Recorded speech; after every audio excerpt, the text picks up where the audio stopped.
Have you ever walked into a room where every eye stabs you like a blade, not because of what you've done, but because of who you are? My name is Claire Whitmore.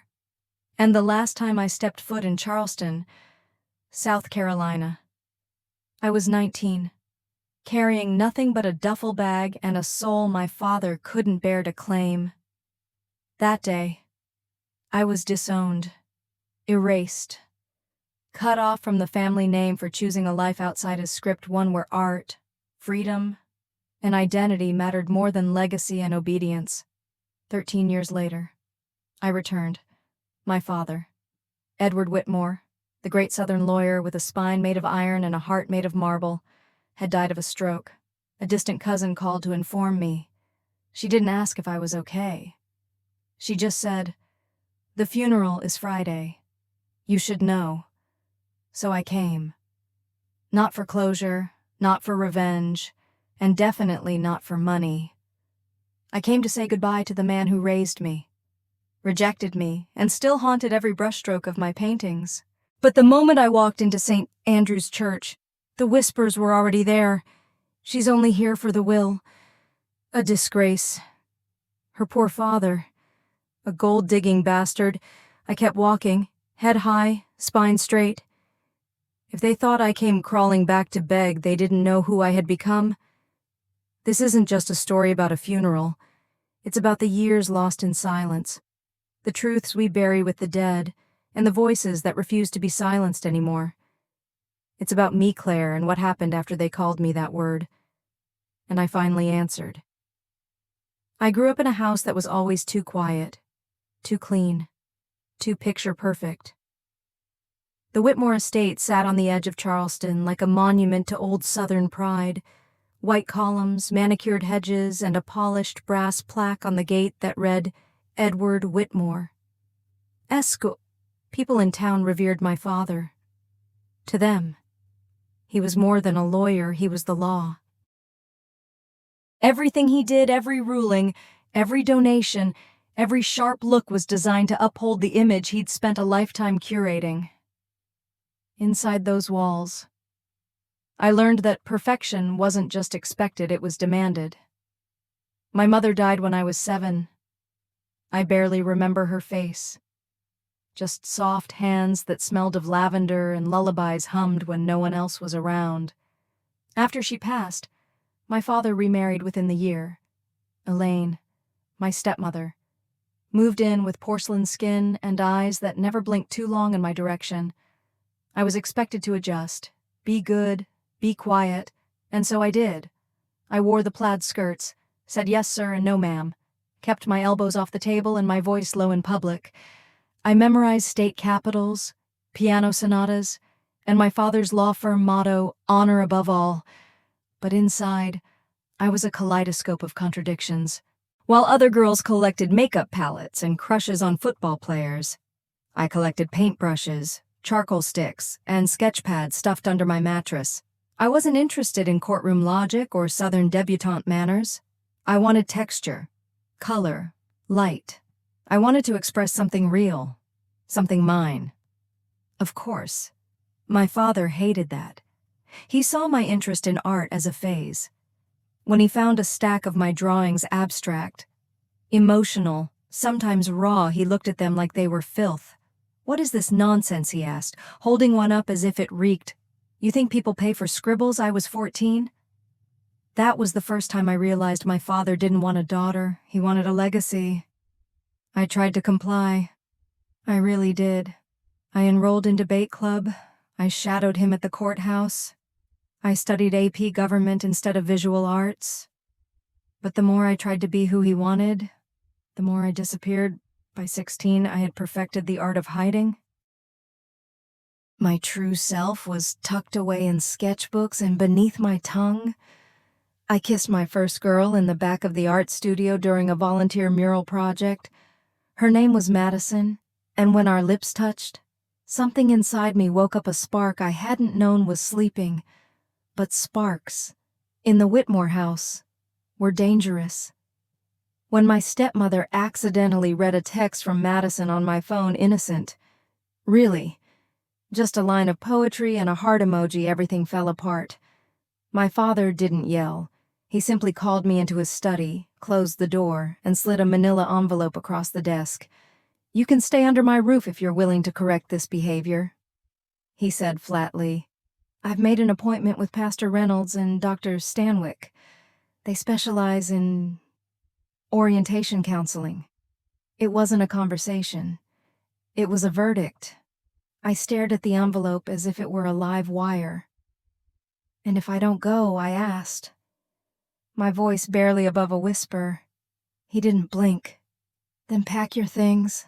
I went upstairs, packed, left, just like that. Elaine didn't try to stop me. My father didn't walk me to the door. No one cried. It was as if I had simply ceased to exist in that house. I spent the first night at Madison's, the second on a friend's couch, the third in a Greyhound bus station waiting for the 6:30 a.m. to New York City. I remember clenching a backpack full of brushes and notebooks like it was armor. I didn't know anyone there. I didn't have a plan, but I knew I couldn't stay where I wasn't allowed to be me. New York was cruel and kind in equal measure. I slept in shared apartments that smelled of burnt toast and mildew.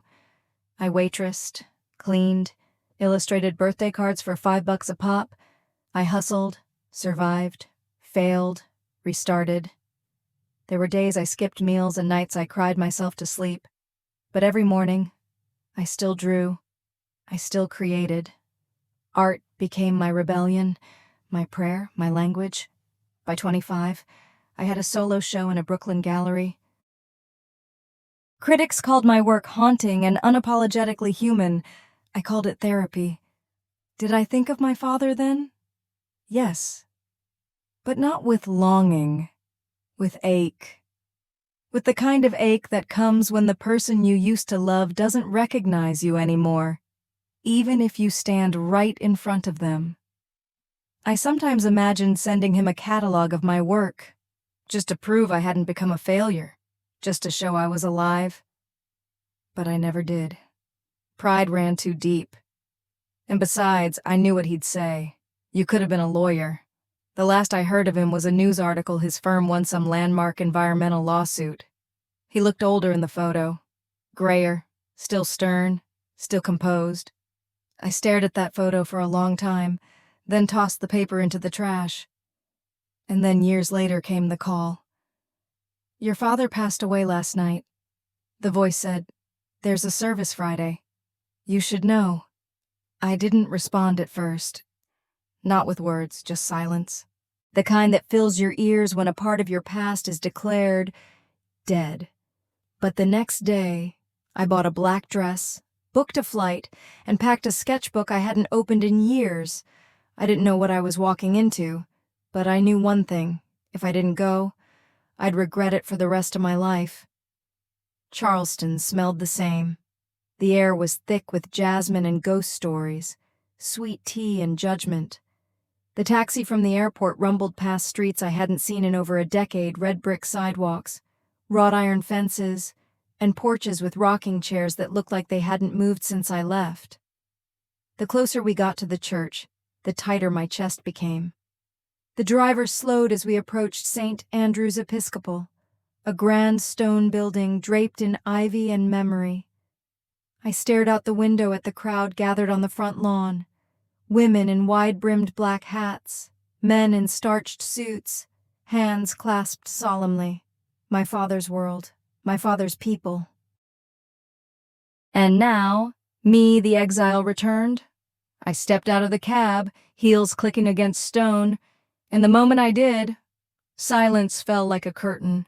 Heads turned, conversations stopped mid-sentence, eyes widened, narrowed, flickered with recognition and something close to disdain. Someone whispered, "She actually came." Another voice, "Thought she was too busy being bohemian in New York."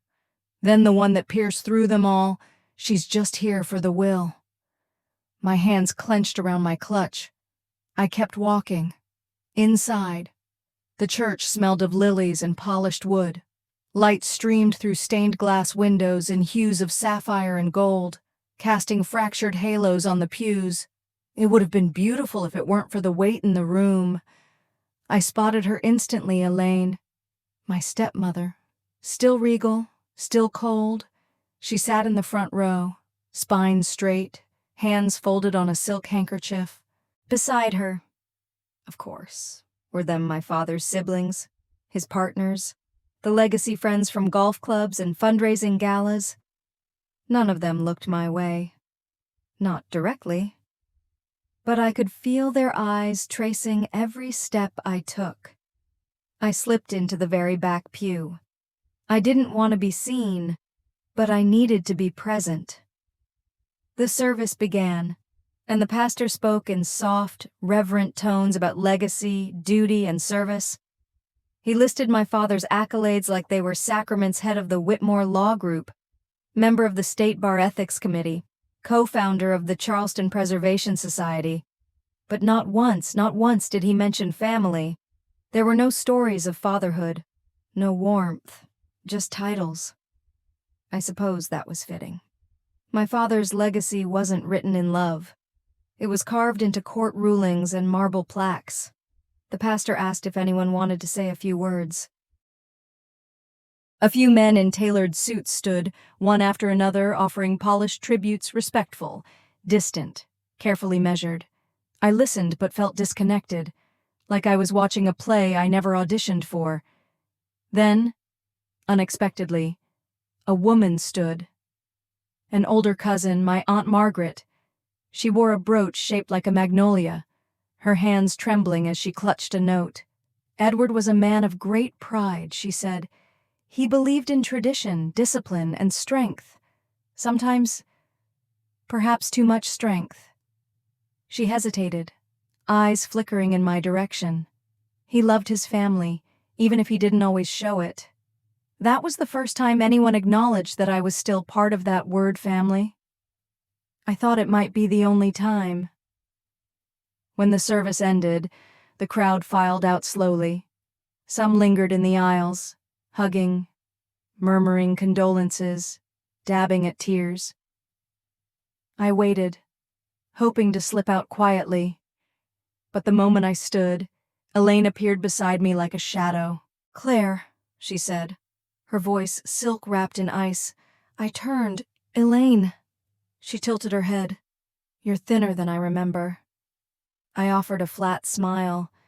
City life. She didn't return it. "I didn't expect you to come. I wasn't sure I would." Her eyes narrowed. "Then why did you... to say goodbye?" A beat of silence passed between us, taut as a violin string. "Well," she said, adjusting her gloves, "you've done that now." And with that, she turned and walked away. No hug, no welcome, no invitation to the family reception. I stood there, heart thudding, unsure whether to laugh or scream. But I did neither. I walked out into the sun, blinking as my eyes adjusted from the stained glass gloom. On the church lawn, clusters of mourners sipped lemonade and exchanged stories. I heard my name again whispered, never shouted. Claire Whitmore, that's her. Right, she ran away years ago. I heard she paints nudes and dates women. Disgraceful. I felt their words like mosquito bites, small, sharp, persistent. I wanted to scratch back, to scream, "You don't know me," but I didn't, because they weren't worth the breath. Instead, I walked to the edge of the lawn, to the path that led to the graveyard behind the church. My father's casket had already been lowered. The dirt was fresh, dark, raw. A small bouquet of white roses rested on top, their petals fluttering in the wind like wings about to take flight. I stood over the grave, silent. I didn't pray. I didn't cry. I just whispered, "I'm here." It was all I could manage. Footsteps approached behind me. I turned, expecting another gossipy relative or perhaps Elaine with a final cutting remark.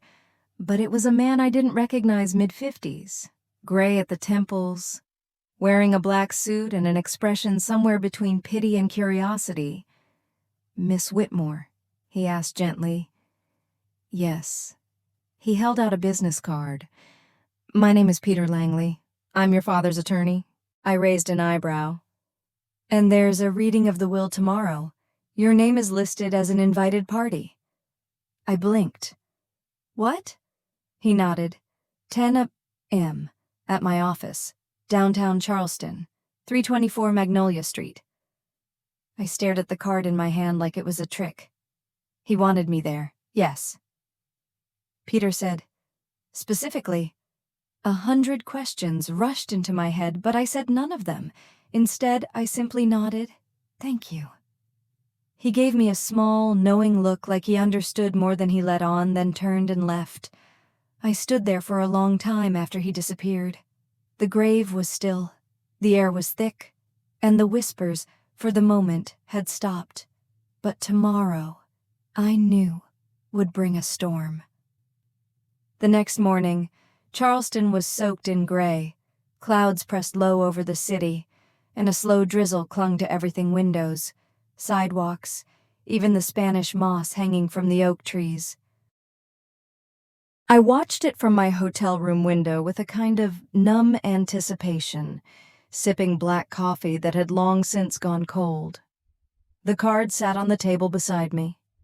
Peter Langley, Esco, Whitmore and Associates, 324 Magnolia Street. I'd Googled the address out of instinct last night. Turns out it was my father's original office building. The one he'd founded before the firm expanded and moved downtown. He'd kept the space for legacy affairs. Peter had said, legacy. That word made my skin crawl. At 9:45 a.m., I hailed a cab and rode in silence. My stomach churned, not because I expected anything, but because I didn't know what to expect. I'd assumed I would be ignored, erased from the will as easily as I had been from every holiday card. But the attorney's words kept echoing in my head. He specifically listed you. That alone was enough to shake my foundation. The building was modest white brick, green shutters, a brass door handle polished to a shine. Inside, it smelled like old paper and lemon polish. And the receptionist greeted me with a nod like she knew exactly who I was. Mr. Langley is expecting you, she said. I walked into the office and froze. Elaine was already there. She sat on one side of the long mahogany table, flanked by two men I didn't recognize, lawyers, maybe, or family friends. She didn't look at me. She just sipped tea from a porcelain cup and stared out the window like I was air. Peter Langley stood and gestured to the chair opposite her. Claire, thank you for coming. I sat down. My hands were cold. Before we begin, he said, your father left something behind a video recording. Elaine stiffened slightly. Peter opened a laptop, turned it toward us, and hit play. There he was, Edward Whitmore, sitting at his desk in his home study, wearing one of his usual tailored suits, though he looked thinner than I remembered, older, weary, but his posture was still erect, his gaze still sharp. If you're watching this, he began, I am no longer here. And if Claire is present, he paused. Then I thank you for showing up. My breath caught. Elaine's lips thinned into a line. I was never good with emotions, he continued. I was raised to value order, discipline, tradition. I expected the same from my family. I expected perfection. He sighed and ran a hand through his graying hair. Claire, I know I failed you. The words didn't seem real. My heart thudded. I read about your gallery shows. Saw one of your paintings in a friend's Manhattan loft. I recognized your brushstrokes immediately.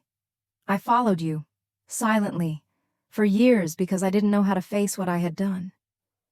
Elaine stood up suddenly. This is absurd. Peter raised a hand. Please, Mrs. Whitmore, your husband requested we play the entire message. She sat back down, trembling. The video continued. I kept everything you ever sent. I never replied. I was ashamed of myself. Not of you, Claire, of myself. I thought I was protecting the family, but All I did was break it. I felt tears prick the corners of my eyes. By the time I realized I wanted to reach out, I didn't know how. He leaned forward, voice lower now. So I leave you what I can, a share of what I built. 50% of my estate. Elaine gasped. This is a joke, she spat, a mistake. But my father's image went on. You may not want it. You may reject it. But I offer it as a small, inadequate apology. I hope you use it for something meaningful. And if you can't forgive me, I understand. The screen went black. Silence filled the room like fog. Peter cleared his throat. The legal document confirms what you've just heard. Per Mr. Whitmore's final will and testament, Claire Whitmore is entitled to 50% of the estate, including all liquid assets, real estate holdings, and personal effects as itemized in Schedule B. Elaine's face was bloodless. This can't stand, she snapped. She was estranged for years. Peter remained calm. Mr. Whitmore had full mental capacity when he signed this. The document was notarized, witnessed, and updated less than 6 months ago. If you wish to contest it, you may file with probate court. I will. Her voice cracked. Not from sadness, but fury. I said nothing. I couldn't. My mind was spinning. He had seen me all these years. He had followed my art, read my letters, remembered me. Elaine stood again, grabbed her purse, and glared at me. You don't deserve a cent of it. I met her gaze for the first time. I didn't ask for it, I said quietly. But maybe I deserve to be seen. Her lip curled. You'll hear from our lawyer. She stormed out, slamming the door behind her. Peter exhaled and sat down across from me. For a long time, neither of us spoke. Did he really watch me? I asked finally. Peter nodded. He came to your show in Atlanta. Didn't tell anyone. Just stood in the back, watching you speak about your work. Said you'd become everything he hoped and feared you would. I laughed softly through the tears. Sounds about right. There's something else, Peter said. He left behind a small box. Personal effects. Said it was meant for you only. He handed it to me wooden. Weathered. No lock. Just my name carved faintly on top. I held it in my lap, heart hammering, but didn't open it. Not yet. Thank you, I whispered. He nodded, then reached into his briefcase and pulled out a manila envelope. One more thing, your father included a letter. Handwritten. I stared at the envelope like it might vanish. I took it with trembling fingers. That night, I sat on the bed in my hotel room, the box beside me, the letter in my lap. I hadn't turned on the lights. Only the city glow poured through the windows, gold and distant. I opened the envelope. The handwriting was shaky but unmistakable. Claire, I don't deserve forgiveness. But I loved you. I was just too afraid to show it the way you needed. I kept the photo of you from your first gallery show in my drawer. I looked at it often. I see you now. I hope you'll let that mean something. Dad. And for the first time in 13 years, I sobbed. Not from anger, not from loss, but because someone I thought had erased me had, in secret, remembered everything. I hadn't seen the Whitmore house in 13 years, but the moment I stepped out of the rental car and looked at the white columned front porch, it was like nothing had changed, and yet everything had. The brass plaque beside the door still gleamed Edward Whitmore, askew. But the garden was overgrown. The ivy had spread wild across the front pillars. The shutters needed repainting. It felt like the house had aged with him. And now, without him, it was letting go. I knocked, not because I expected warmth, but because I wasn't going to walk in like a thief. After a long pause, the door creaked open. Elaine stood there in a black blouse and pearl earrings, her posture as rigid as ever. Her eyes darted to the wooden box in my hands, then back to my face. "What do you want?" she asked, voice dry as parchment. "I came for the rest of my father's personal effects." I said, "Mr. Langley said some documents were still in his study." She leaned on the doorframe. "Be quick, and don't touch anything you don't own." I didn't respond. I simply stepped inside. The smell hit me, first cologne, wood polish, faint lilies from the funeral flowers that had already begun to wilt. The floorboards creaked beneath my heels as I made my way down the hallway. I paused at a picture on the wall, our family, from the year before I left. My hair was braided. My smile was tight. My father's hand rested stiffly on my shoulder. The study door was ajar. I pushed it open and stepped in. Everything was exactly how I remembered it: the oak desk, the green banker's lamp, the shelves of thick law books arranged in color-coded precision. There was even a dent on the leather armchair armrest where his wedding ring had always knocked as he read briefs late into the night.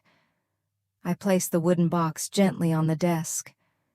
My fingers lingered on its surface. Then I opened it. Inside were bundles of letters, my letters, the ones I had sent every birthday, every Christmas, every Father's Day, even after he disowned me. Some were unopened.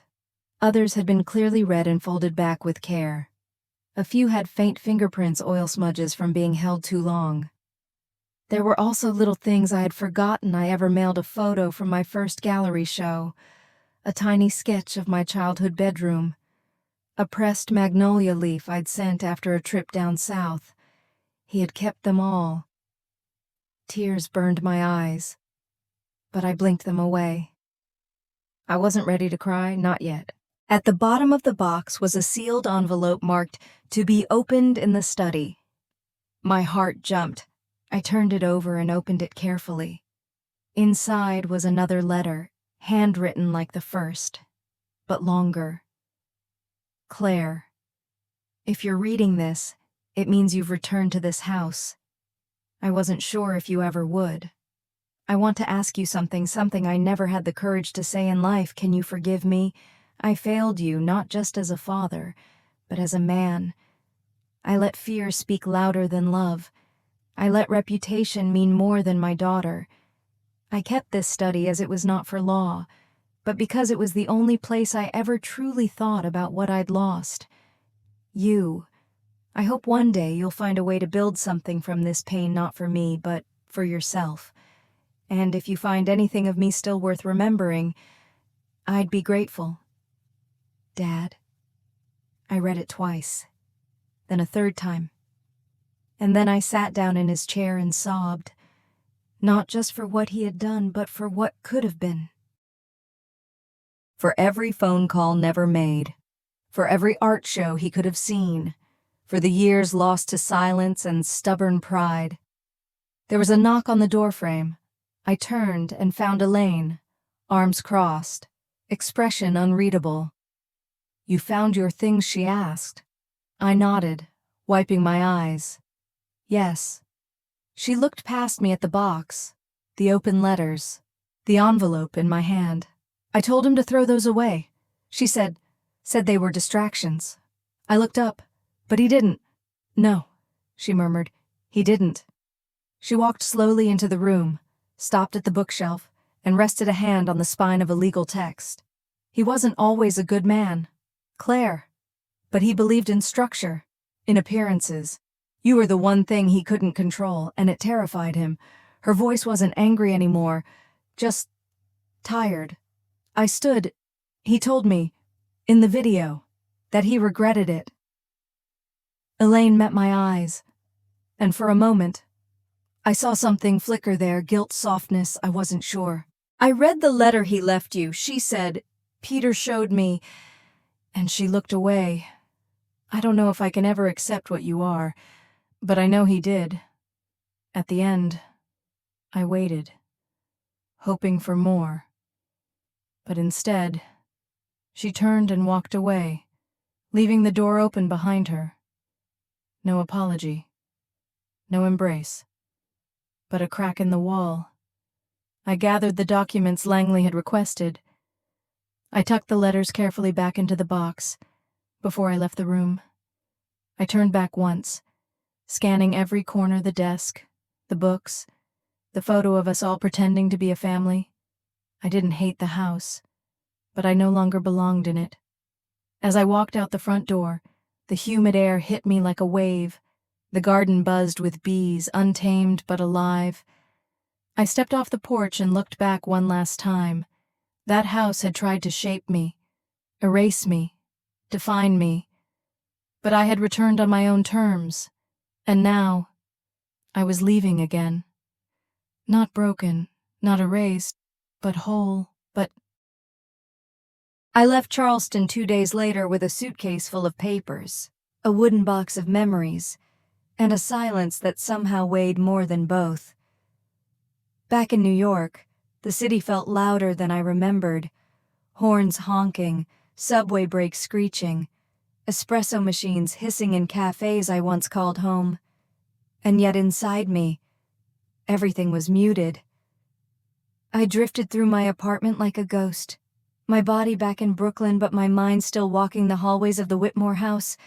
I laid the wooden box on my kitchen table and left it there for a week. I couldn't look at it.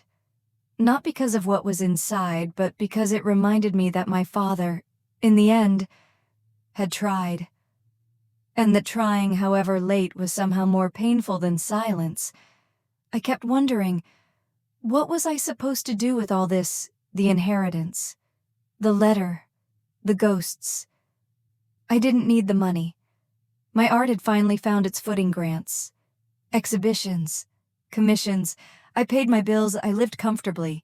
The idea of using his estate to buy a loft or renovate a gallery felt wrong, empty. Then one night, I found myself walking alone along the East River. The sky above was bruised with dusk, and the water shimmered with city lights. As I passed beneath the Williamsburg Bridge, I stopped. There, along the concrete embankment, someone had painted a mural, a young girl with a tear running down her cheek, reaching toward a sky full of birds. Underneath, in rough spray paint, were the words, "Be what they couldn't accept." I stood there a long time. That was it. That was what I needed to do. Use what they tried to bury to help someone else rise. The idea began as a whisper in my sketchbook. I scribbled notes, circled names, drew potential logos. I reached out to nonprofits, lawyers, advocacy groups. I started with small questions. Could a private fund be established? What did tax structures look like for endowments? Could I tie it to art, to education, to identity? Every answer led to more doors opening.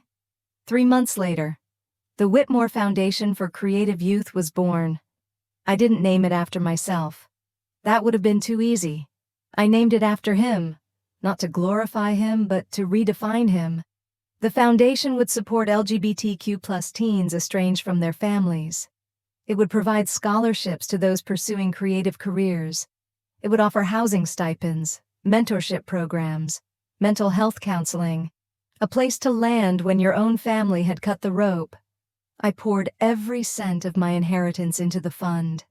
50% of a Southern lawyer's legacy, reimagined as paintbrushes and therapy sessions.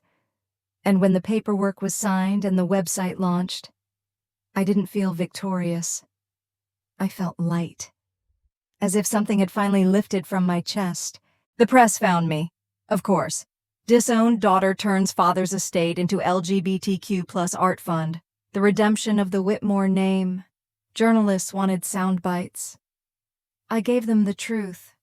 Yes, I was estranged from my father. Yes, he tried to reconcile too late, but sincerely. And yes, I'm using what he left me to make sure no one else has to wait that long for love. Some praised me, some criticized me. She's exploiting her trauma. She's brave. She's rewriting history. She's healing. They were all wrong, and they were all right. One day, I received a message request on Instagram. It was from a girl named Maya, 16, from Mississippi. "Hi Claire, I saw your interview. My dad kicked me out last month when I told him I was gay. I've been sleeping in my friend's basement. I want to go to art school. I don't know if I'll ever see my family again. But your story made me feel less alone. Thank you. I cried for a long time. Then I replied, "You are not alone." Tell me your story. Let's figure it out together. Maya became the first recipient of the Foundation's full scholarship. 6 months later, she stood beside me at our first fundraising gala, nervous, radiant, wearing a suit 2 sizes too big, and reading from a crumpled piece of paper. "I didn't know if I deserved a future," she said, "until someone who had been through it showed me that I did." The room stood, applauded. I clutched my glass of water like it was a lifeline, blinking back tears. Somewhere in that moment, I realized this was the truest version of myself I had ever been. Elaine never contacted me. Neither did my father's siblings or the lawyers she hired to dispute the will. She dropped the case after Peter Langley presented a second video my father had left this one legal, bulletproof, notarized by 2 witnesses. In it, he restated his wish for me to inherit, calling it the one decision I make not as a lawyer, but as a father. Even from beyond the grave, he had fought for me, in his own way. But I still didn't hear from her, not a word, until one day. A letter arrived, no return address. It was short. "Claire, I saw what you did with the inheritance. You turned grief into something good." He would have been proud, even if he never said it the right way. "I don't know how to talk to you, but I wanted you to know I watched the gala live stream. You looked just like your mother when you smiled." Elaine. It wasn't much, but it cracked something. Not a door, but maybe a window. A year passed. The foundation grew. We hosted workshops, opened an artist-in-residence program, launched a therapy network in 5 cities. I painted again, not for galleries, not for critics, but for the kids who came through our doors. I hung their art on the walls.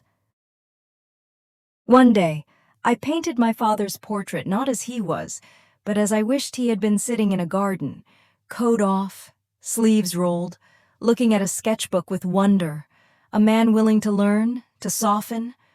I titled it The Letter He Finally Sent. I didn't show it publicly. I hung it in the conference room of the Foundation headquarters. Only those who knew understood. On the 2nd anniversary of my father's death, I returned to Charleston. Not to the house, but to his grave. The marble was clean. The roses I placed wilted fast in the heat, but I didn't mind. I sat cross-legged in the grass, the wooden box beside me, and whispered into the humid air, "Thank you for trying." I said. Then I opened the box, took out one of the early letters, an old one, written in trembling teenage handwriting, and placed it against the headstone. A piece of our old story, returned to the earth. I stood, brushed off my jeans, and walked away. Not from him, but toward the version of him I had chosen to remember. Not the man who disowned me, but the man who, in the end, admitted he was wrong.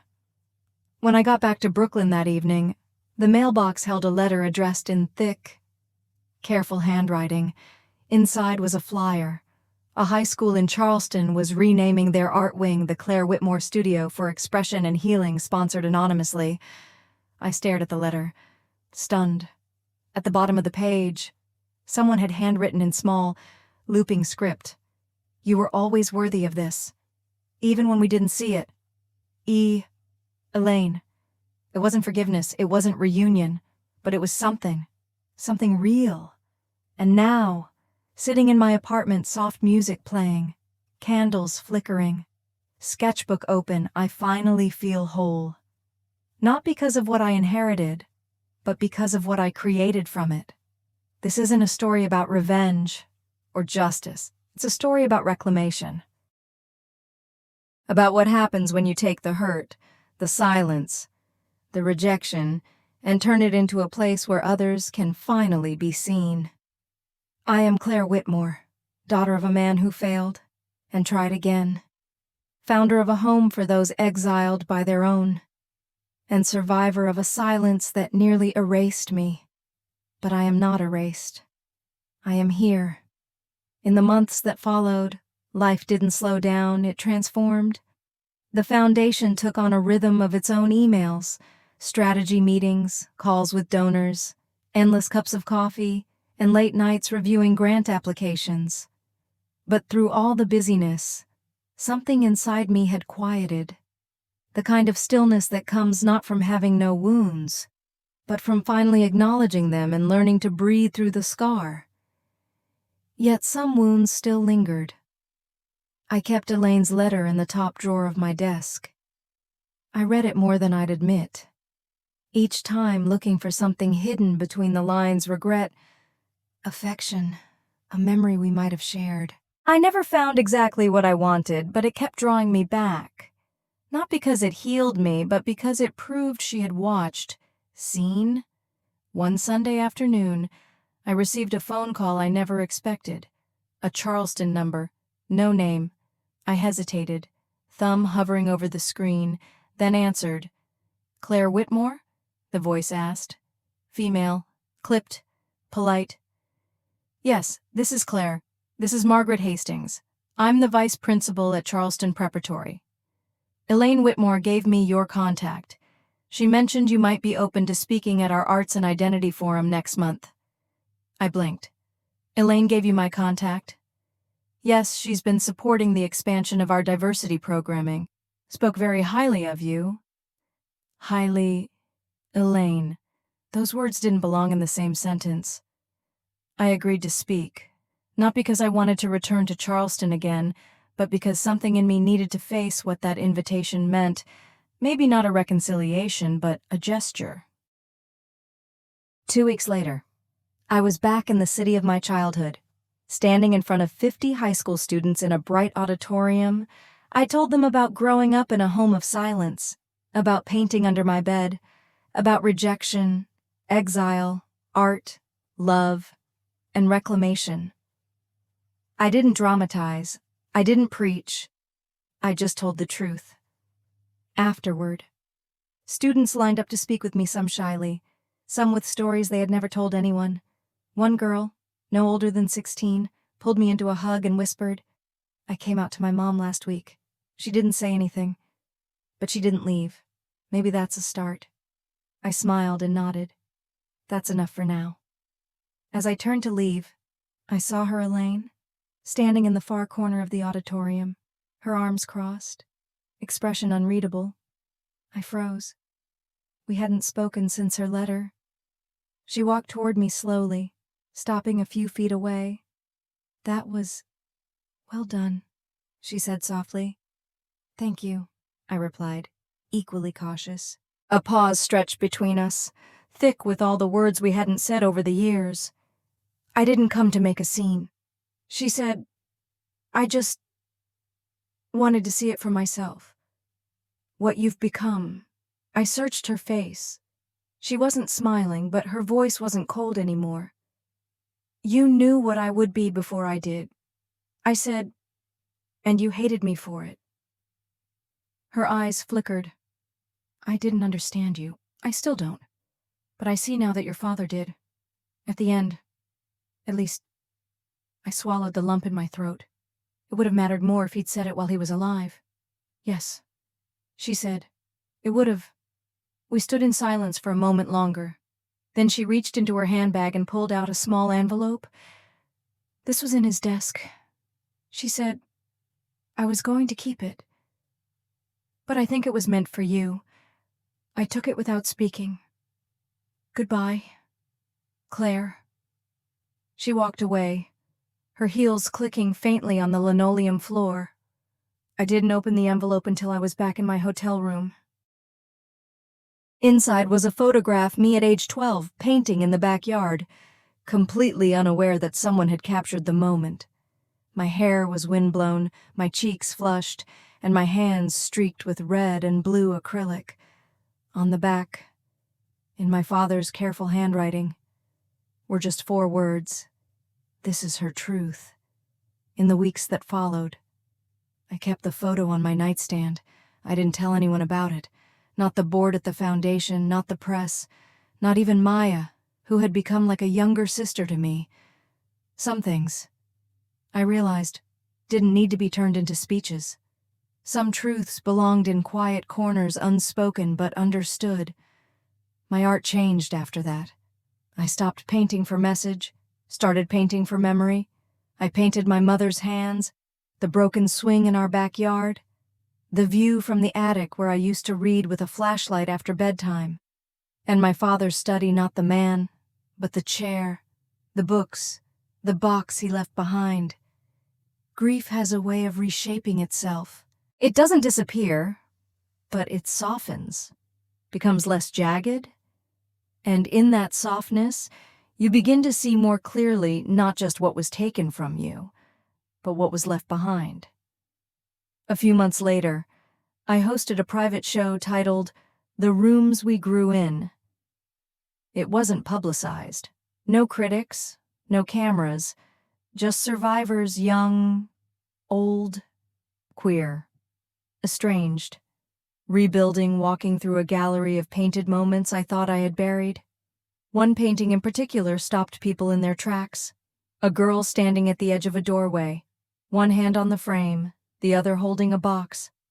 The plaque beneath it read, "She went home," and left with more than silence. That night, after the show, I sat alone in the empty gallery. Candles flickered.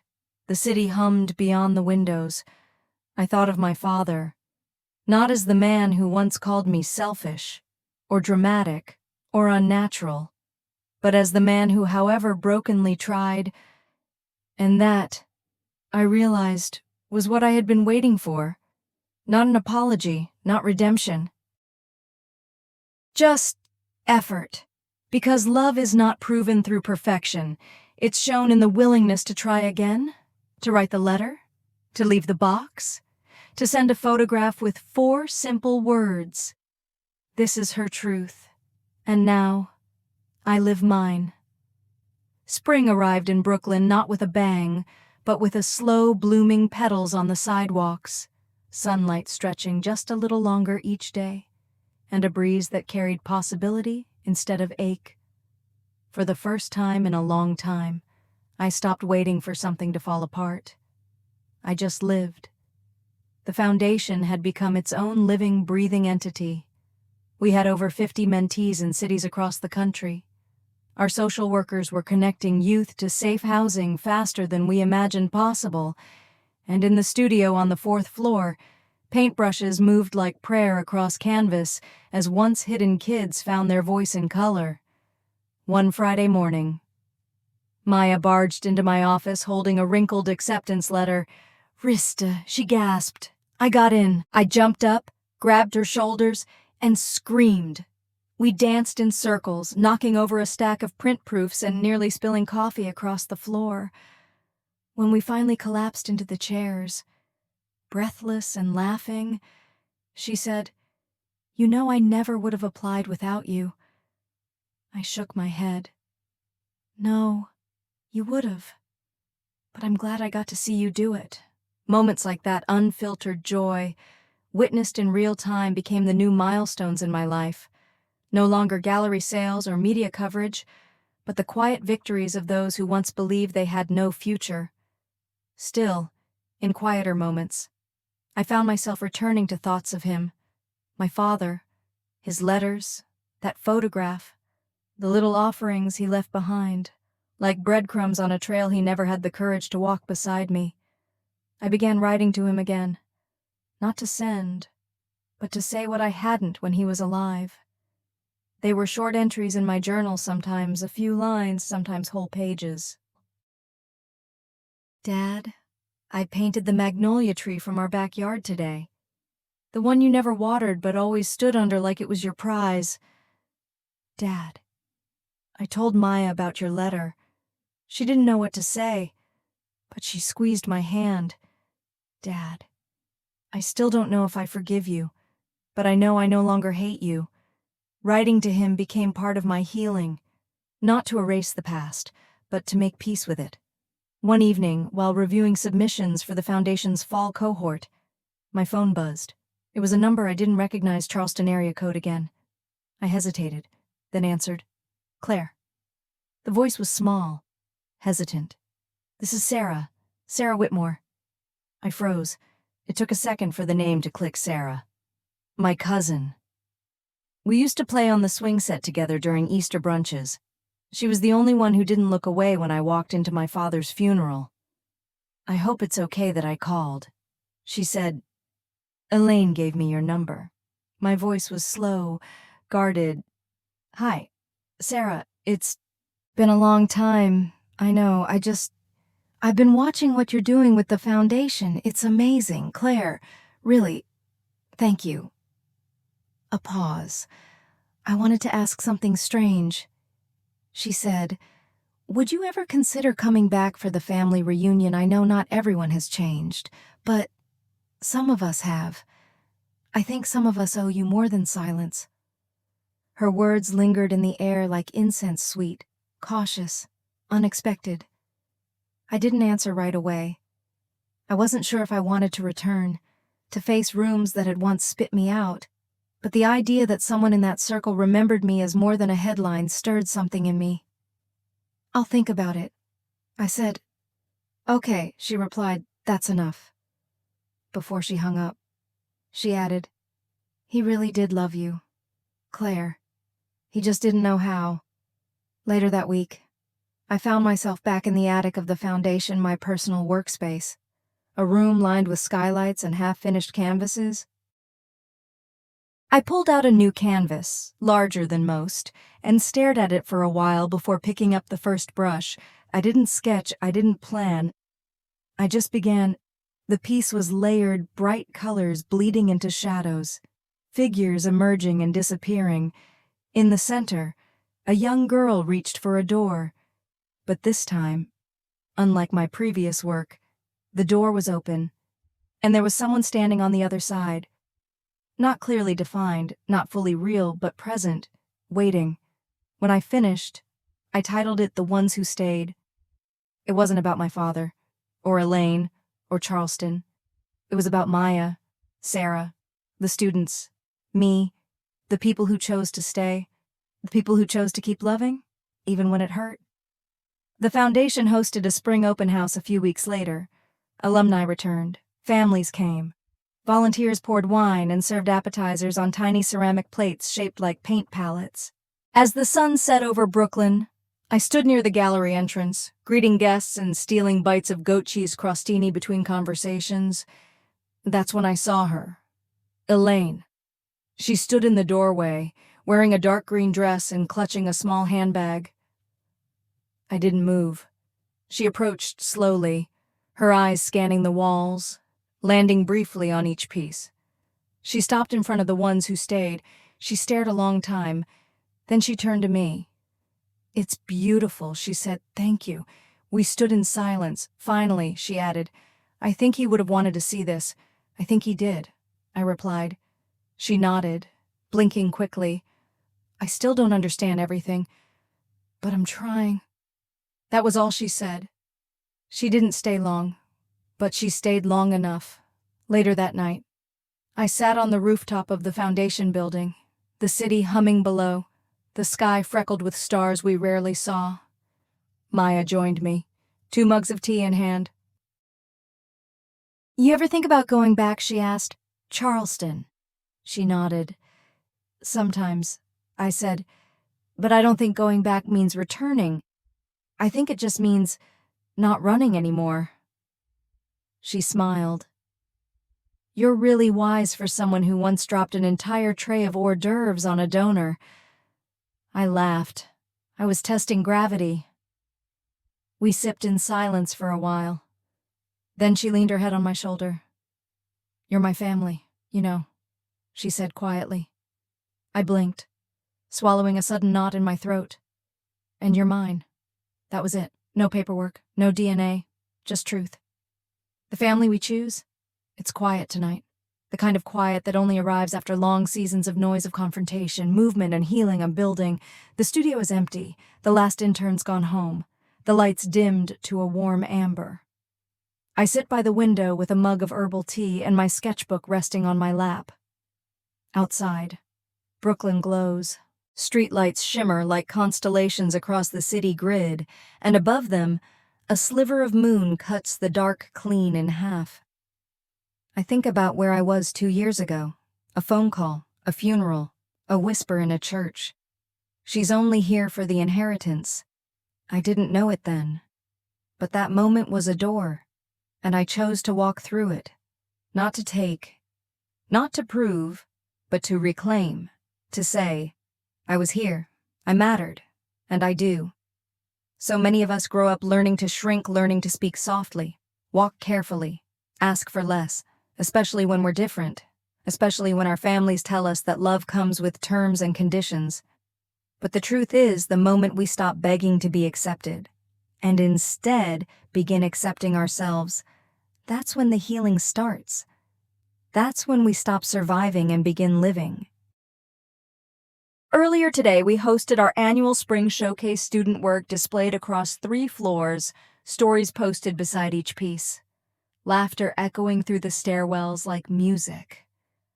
I wore a simple black dress and stood near the entrance, letting the spotlight belong to them.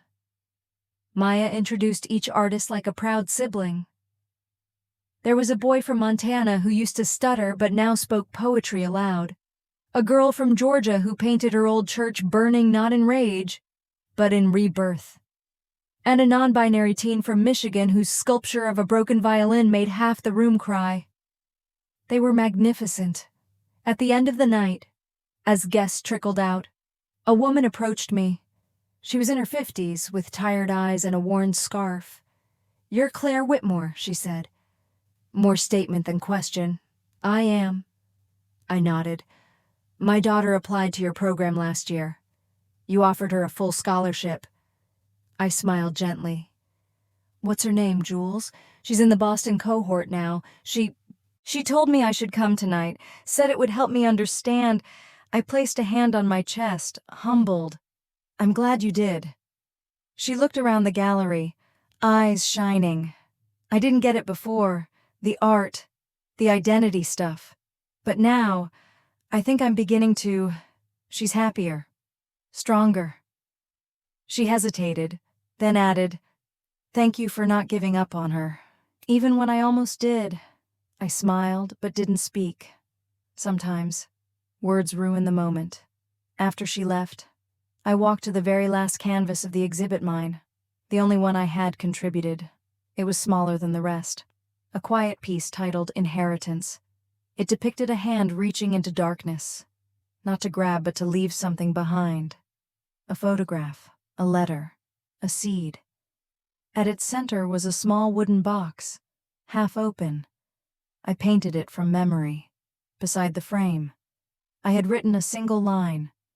"We carry forward what was withheld, not to avenge it but to transform it."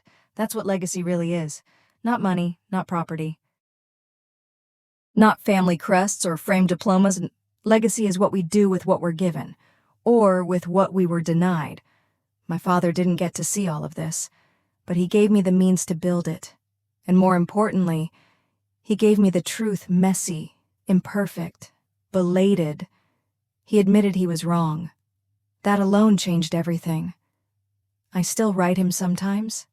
Not every day, not in grief, but in reflection. "Dad, I taught a student today who reminds me of myself at 15. They drew their first self-portrait and didn't apologize for who they saw. Dad," Elaine came to the gallery again. She didn't stay long, but she nodded at me this time. "Progress. Dad, I stopped being afraid of Charleston. I even smiled the last time I flew in. Isn't that strange? I don't know if he hears me. I don't believe in ghosts. Not really. But I believe in memory. I believe in energy. And I believe that somewhere, in the space between what was and what could have been, he knows. He knows I took the silence he left me and turned it into something that sings. He knows that, despite everything, I am still his daughter, and he is still part of my story. Not the villain, not the hero, just the beginning. Maya often tells me I need to rest more. She's right, but nights like this remind me why I don't stop. Why I keep painting, mentoring, writing, showing up. Because someone has to build the spaces we once needed.